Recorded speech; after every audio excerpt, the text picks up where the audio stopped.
하겠습니다. 384장.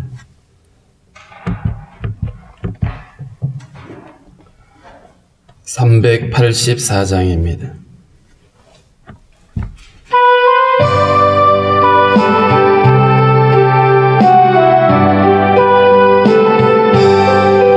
나의 갈 길 다가도록 예수 인도하시니 내 주 안에 있는 긍휼 어찌 의심하리요.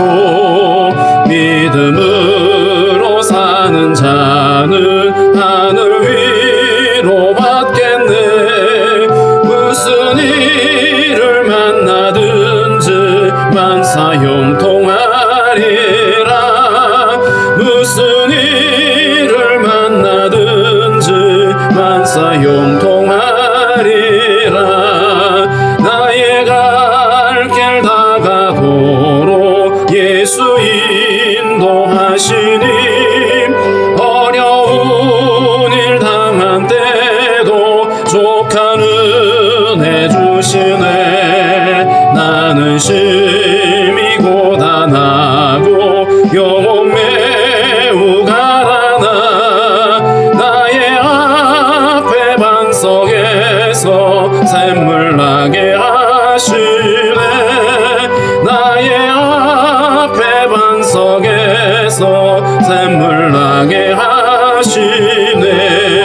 나의 갈 길 다가도록 예수 인도하시니 그의 사랑 어찌 큰지 말로 할 수 없도다. 성령 감화 받은 영혼 하늘 날아갈 때에 영영 부를 나의 찬송 예수 인도하셨네.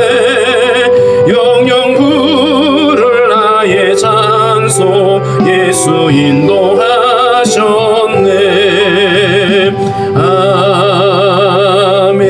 아멘. 기도하겠습니다. 하나님 아버지, 오늘도 우리에게 새 아침을 허락해 주시고 주님 앞에 나와서 찬송하며 기도하게 하신 하나님 감사합니다. 주님이 허락하신 이 한날도 온전히 주님과 동행하게 하시고 이 분주하고 혼돈한 시대에 주님의 뜻을 분별하며 주님과 함께 동행하며 살아갈 수 있도록 믿음을 다하여 주옵소서.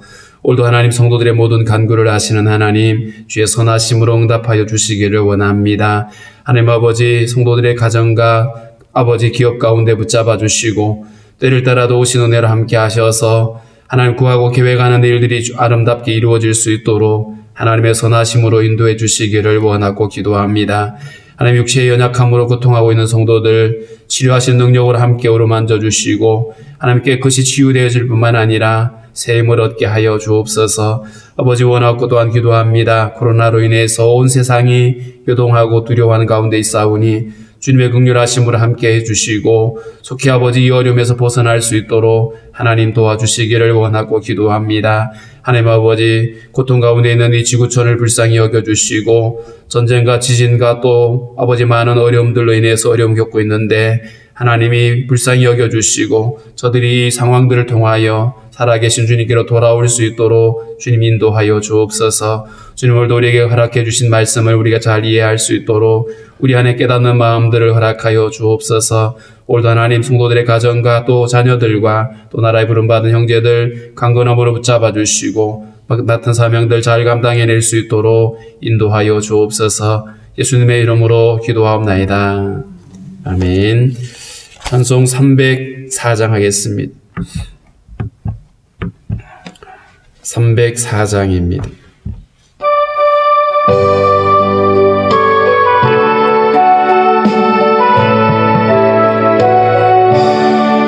그 크신 하나님의 사랑 말로 다 영영 못하네. 저 높고 높은 별을 넘어 이 낮고 낮은 땅 위에 죄범한 영혼 구하려 그 아들 보내사 감옥 재물 사 주시고 죄 용서하셨네. 하나님 크신 사랑을 증량 다 못하네. 영원히 변치 않는 사랑 성도여 찬양하세.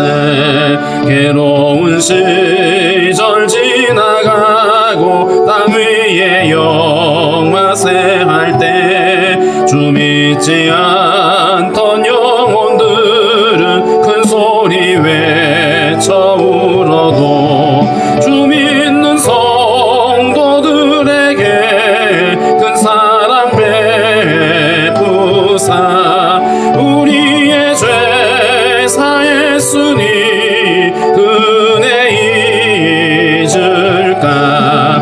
하나님 크신 사랑을 증량 다 못하네.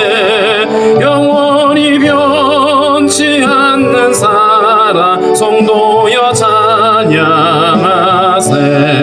하늘을 두루마리 삼고 바다를 먹물 삼아도 한없는 하나님의 사랑 다 기록할 수 없겠네. 하나님의 크신 사랑 그 어찌 닿았을까. 저 하늘 높이 쌓아도 채우지 못하리. 하나님 크신 사랑을 증량 다 못하네. 영원히 변치 않는 사랑 성도여 찬양하세.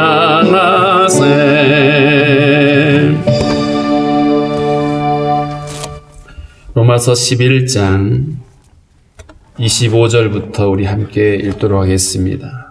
로마서 11장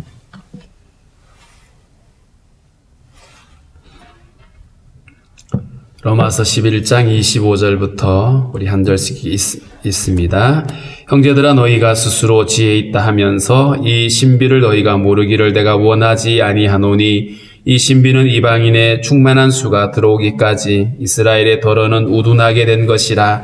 그리하여 온 이스라엘이 구원을 받으리라. 기록된 바 구원자가 시온에서 오사 야곱에게서 경건하지 않은 것을 돌이키시겠고 내가 그들의 죄를 없이 할 때에 그들에게 이루어질 내 언약이 이것이라 함과 같으니라. 복음으로 하면 그들이 너희로 말미암아 원수된 자요 택하심으로 하면 조상들로 말미암아 사랑을 입은 자라. 하나님의 은사와 부르심에는 후회하심이 없느니라. 너희가 전에는 하나님께 순종하지 아니하더니 이스라엘이 순종하지 아니하므로 이제 긍휼을 입었는지라. 이와 같이 이 사람들이 순종하지 아니하니 이는 너희에게 베푸시는 긍휼로 이제 그들도 긍휼을 얻게 하려 하심이라. 하나님이 모든 사람을 순종하지 아니하는 가운데 가두어 두심은 모든 사람에게 긍휼을 베풀려 하심이로다.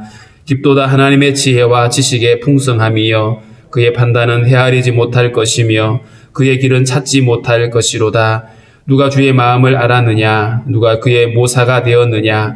누가 주께 먼저 드려서 갚으심을 받겠느냐? 이는 만물이 주에게서 나오고 주로 말미암고 주에게로 돌아감이라. 그에게 영광이 세세에 있을지어다. 아멘. 우리가 예수를 믿고 구원받은 백성이 되는 것은 우리의 어떤 지혜나 우리의 어떤 선함에 근거하지 않습니다. 오직 하나님의 은혜이고 하나님 우리에게 이 구원의 비밀을 깨닫게 하셨기 때문에 가능한 일이었습니다. 그래서 오늘 25절에 보면 형제들아 너희가 스스로 지혜 있다 하면서 이 말은 스스로 지혜 있다라고 생각하지 말라는 뜻입니다. 스스로 자기가 지혜로워서 똑똑해서 내가 예수를 믿어준 것이 아니고 우리가 하나님의 은혜로 하나님의 뜻을 분별하게 됐고 구원의 진리를 깨닫게 되어졌기 때문에 그 모든 것 자체가 하나님의 은혜라고 말할 수 있습니다. 그러면서 또 이렇게 말하죠. 이 신비를 너희가 모르기를 내가 원하지 아니하노니.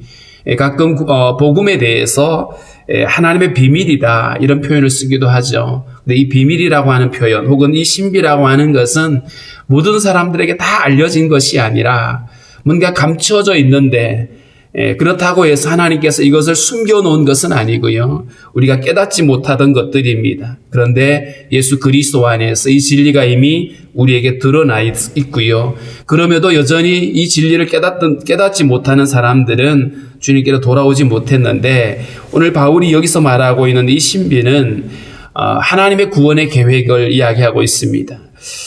이 신비는 이방인의 충만한 수가 들어오기까지 이스라엘의 덜어는 우둔하게 된 것이라.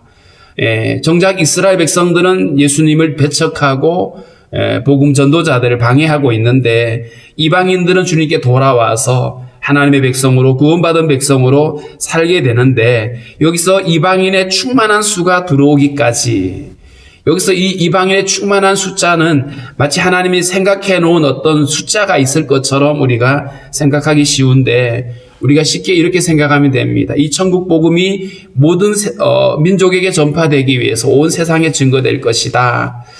결국 복음이 모든 민족에게 전해지고 또 주님의 뜻에 합당한 일들이 이루어졌을 때, 그때 이스라엘이 돌아오게 될 것이라고 하는 말입니다. 이방에게 복음이 전해질 때까지는 이스라엘의 덜어는 우둔하게 될 것이다. 여기서 덜어라고 하는 말은 전체 백성들이 아니라 그 중에 어떤 사람들은 눈이 가려져서 주님께 돌아오지 못할 거라고 하는 말이고요. 26절에 보면 그리하여 온 이스라엘이 구원을 받을 것이다. 이방인의 충만한 숫자가 채워지면 마침내 이스라엘이 돌아오게 될 것인데, 여기서 온 이스라엘이라고 하니까 그러면 이스라엘이 전 민족적으로 해결을 하냐? 그래서 세계 모두 흩어져 있는 유대인들이 주님께 돌아온다는 얘기냐?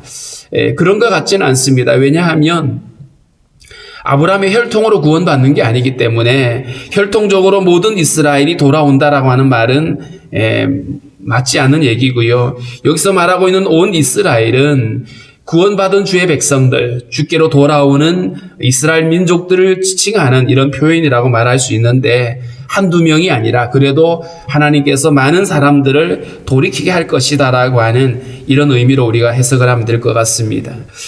그러면서 이사야서에 있는 이 말씀들을 인용해 왔는데, 구원자가 시온에서 오사 야곱에게서 경건하지 않는 것을 돌이키시겠고, 이스라엘이 반역하고 죄로 인하여서 하나님을 떠나 있을 때에 하나님 이들에게 주셨던 말씀인데, 이들을 주님께서 구원하시기 위해서 구원자가 시온에서 올 거다. 뿐만 아니라 구원자가 와서 하는 일이 뭐냐 하면 그들을 경건하지 않는 것, 다시 말하면 하나님을 반역하고 떠나 있는 그들의 죄로부터 돌이키게 하실 거다. 이스라엘이 하나님께 돌아오는 것은 결국 구원자를 통해서 그들의 더러움과 모든 죄가 해결이 되어지고 그들이 하나님께로 돌아오게 되어짐으로 이 말씀들이 성취되는 것이죠. 그래서 27절에도 내가 그들의 죄를 없이 할 때에 그들에게 이루어질 내 언약이 이것이다.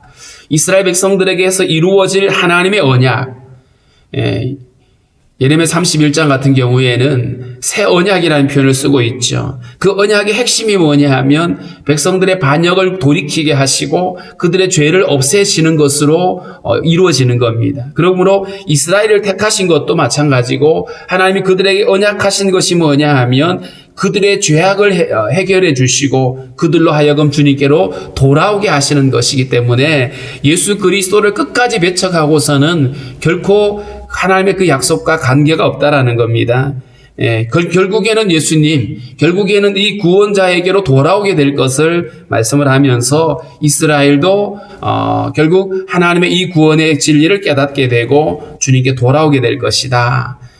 지금은 이방인들 가운데 복음이 편만하게 전해지고 그들이 주님께로 돌아오고 있는 상황이지만 여전히 이스라엘 가운데 주님께로 돌아오는 자들을 박해하고 있는 이런 상황이지만 그러나 언젠가는 하나님께서 이들과 맺은 언약을 통해서 그들 중에 많은 사람들이 주님께로 돌아와서 예수를 영접하게 될 것이라고 하는 이 말을 하고 있습니다. 그래서 많은 분들이 예루살렘을 향한 하나님의 이 계획이 아직도 계속되고 있다라고 믿고 있지요. 28절에 보면 복음으로 하면 그들이 너희로 말미암아 원수된 자다. 복음의 관점에서 보면 유대인들은 여전히 하나님과 원수되어 있는 모습들이고요. 그런데 택하심으로 하면 조상들로 말미암아 사랑을 입은 자다. 복음을 받아들이지 않고 복음을 배척하고 여전히 믿지 않고 있지만, 그런데 이들은 하나님의 택함 받은 하나님의 백성들이라고 하는 것이죠. 그리고 그들은 하나님의 사랑을 입은 자들이다. 하나님의 사랑을 입었는데 정작 현실은 예수님께로 돌아오지 않고 있는 이것. 그러나 그럼에도 불구하고 하나님이 이들을 포기하셨거나 버리신 것이 아니라 하나님이 부르신 그 목적대로 반드시 그들을 돌이키겠다고 하시는 하나님의 열심입니다. 그래서 29절의 말씀을 보면 하나님의 은사와 부르심에는 후회하심이 없느니라. 아브라함을 택하고 이스라엘을 선택하셨는데 이스라엘이 불순종했기 때문에 하나님의 부르심이 실패한 거냐? 아니라는 것이죠. 하나님의 그 택하심을 그러면 취소한 거냐? 그럴 수 없다라고 말했죠. 결국 하나님이 이스라엘을 선택하고 부르셨는데 겉으로는 지금 그들이 불순종하는 것처럼 보이고 돌아오지 않고 있는 상황이지만 하나님은 당신의 열심을 포기하지 않고 당신의 은혜를 통해서 결국에는 그들 가운데 많은 사람들이 돌아오게 되고 하나님의 이 진리 앞에 무릎 꿇게 될 것이라고 하는 이 말씀인 겁니다. 하나님의 은사와 부르심에는 후회하심이 없다. 이 모든 구원의 진리가 하나님으로부터 나왔고 이 모든 것들이 하나님으로 인해서 우리 안에 이루어지고 있기 때문에 이스라엘을 향한 하나님의 이 계획도 동일하게 이루어질 것입니다. 만약에 하나님의 구원이 사람에게서 어떤 근거가 나온다라면 사람의 지혜나 그 사람의 열심이나 그 사람의 어떤 정성이나 이걸 근거로 해서 구원이 이루어진다라면, 그렇다면 사실 우리는 굉장히 불안할 겁니다. 왜냐하면 언제나 기준이 내게 있게 되면 우리 하나님의 구원받은 백성이 맞나? 내가 죽어서 천국 가는 게 가능하냐? 언제나 자기에게 맞히게 되거든요. 근데 이보다 불안한 것이 없어요. 왜냐하면 하나님의 기준과 우리의 기준이 같을 수가 없잖아요. 내가 아무리 열심히 살아도 아무리 착하게 살아도 주님 보시기에 야, 너 이거 정도 갖고 안 된다 이러면 끝나잖아요. 그런데 하나님의 구원이 우리의 열심이나 우리의 지혜에 근거하지 않고 오직 하나님의 부르심에 근거하기 때문에 사실 여기 우리의 소망이 있는 것입니다. 이스라엘도 마찬가지죠. 하나님의 은사와 부르심에는 후회함이 없다. 이스라엘을 향한 하나님의 그 언약이 여전함을 말해주고 있습니다. 30절 말씀에 너희가 전에는 하나님께 순종하지 아니하더니, 여기서는 이방인들을 가리키는데 이전에는 하나님을 알지도 못했고 순종할 수 없었던 사람들이, 그런데 이스라엘의 불순종으로 인해서 복음이 그들에게로 넘어왔고 그리고 이제는 그들이 하나님의 긍휼을 입게 되어졌다. 이전에는 하나님의 말씀을 알 수 없었고 주님을 예배할 수 없었고 순종할 수 없었던 우리들이었잖아요.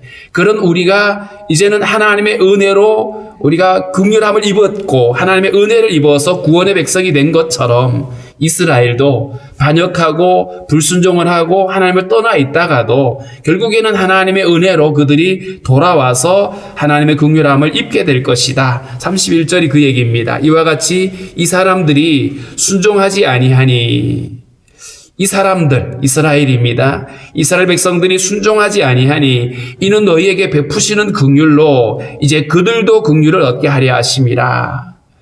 이방인이었을 우리들도 믿지 않고 순종하지 않고 있다가 하나님의 긍휼하심을 입은 것처럼 이스라엘도 하나님께 순종하지 않고 믿지 않고 있다가 이방인들을 향한 하나님의 그 사랑과 긍휼하심을 보고 나서 그들이 질투하고 시기하고 그것으로 깨닫게 된다는 얘기입니다. 결국 그들도 주님 앞에 돌아와서 믿음으로 하나님의 긍휼을 얻게 될 것이다. 자, 그리고 32절에는 하나님이 모든 사람을 순종하지 아니하는 가운데 가두어 두심은 모든 사람에게 긍휼을 베풀려 하심이로다. 그러니까 이 말은 쉽게 말하면 온 인류를 향한 하나님의 구원의 계획입니다.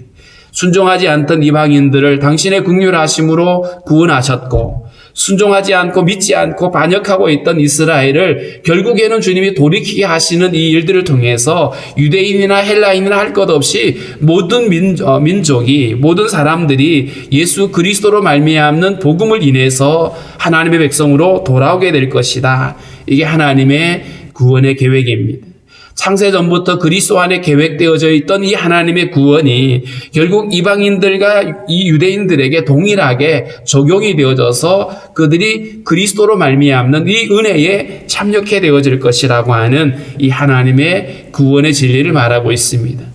9장부터 11장까지 계속해서 사도 바울이 자기 동족 이스라엘을 향한 안타까움을 얘기하면서 그럼에도 이스라엘을 향한 하나님의 긍휼하심은 포기하지 않고 여전하다라고 하는 이 얘기를 하고 있습니다. 그러면서 이스라엘에게는 하나님께로 돌아오라고 하는 메시지를 던지고 있고, 그리고 이방인들에게는 너희가 구원받은 것이 이스라엘보다 잘나서도 아니고 똑똑해서도 아니다. 오직 하나님의 은혜이기 때문에 그 은혜 가운데 거해야 된다라고 이야기를 하고 있는 것입니다. 그래서 우리 모두가 기억할 것은 우리가 구원받아 하나님의 자녀가 된 것은 오직 하나님의 은혜이다. 그리고 이것이 우리가 잘난 것도 아니고요, 유대인들이 어리석은 것도 아니고요, 오직 은혜인 겁니다. 그래서 우리가 기도할 때에는 여전히 주님께 돌아오지 않고 있는 사람들, 여전히 이 비밀의 진리를 깨닫지 못하고 있는 많은 사람들이 하나님의 은혜로 진리를 깨닫고 복음 앞으로 돌아올 수 있게 해달라고 우리는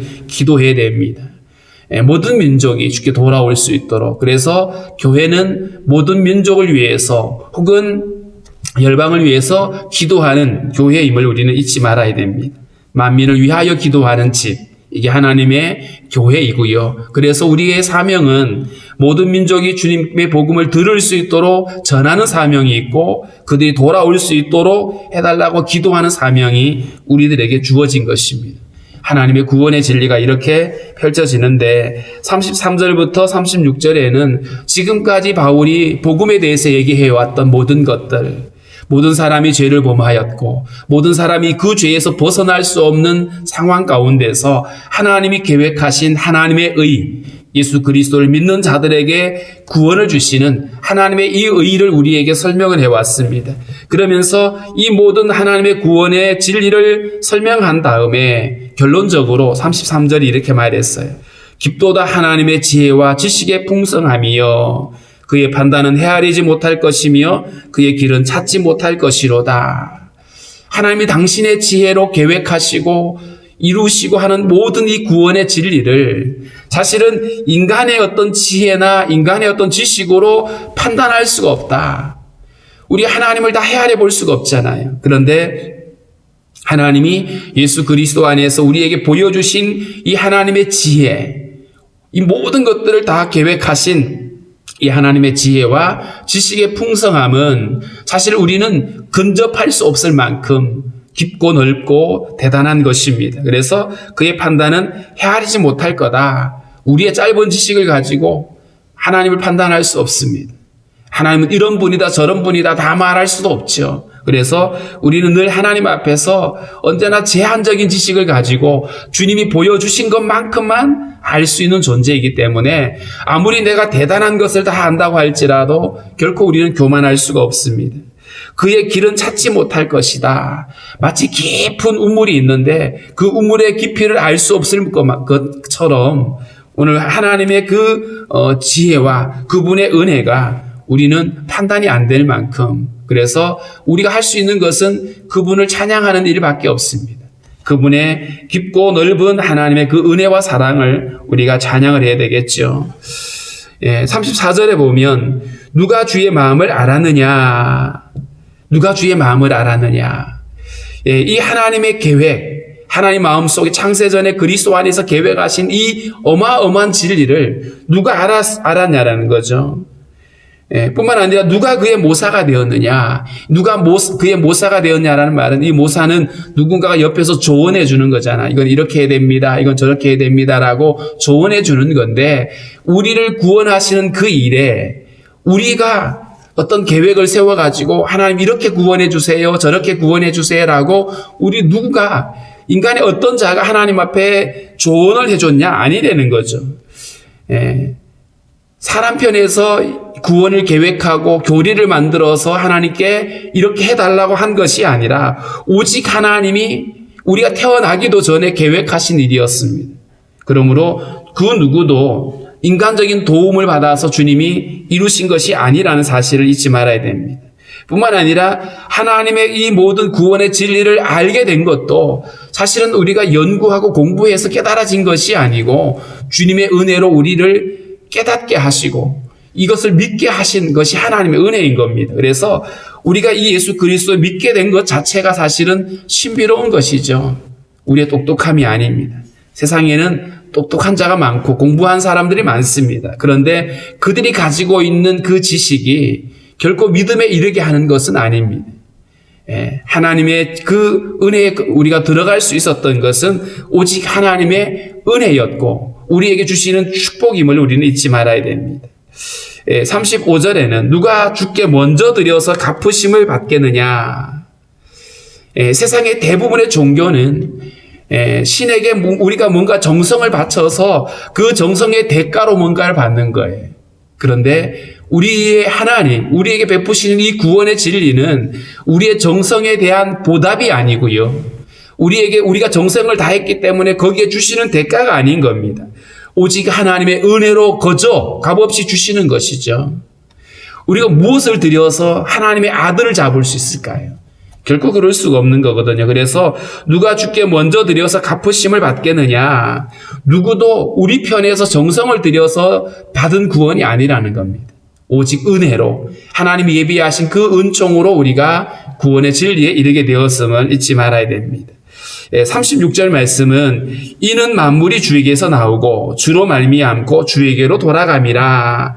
그에게 영광이 세세에 있을지어다. 이 말씀은 비단 구원의 진리만 해당되는 얘기가 아니겠죠.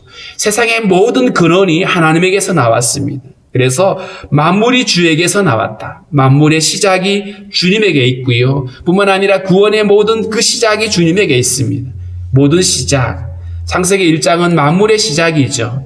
그런데 하나님의 구원은 그 이전부터 이루어졌어요. 그러니까 모든 시작이 주님에게서 나왔다. 뿐만 아니라 주로 말미암는다. 우리에게 구원의 이 은혜가 미쳐지는 모든 과정조차도 하나님의 은혜로 말미암는 것이다. 세상이 움직이고 돌아가는 것, 지금도 지구가 돌아가고 그리고 이 모든 우주의 질서가 잡히고 있는 모든 것들이 하나님으로 말미암는 것이죠.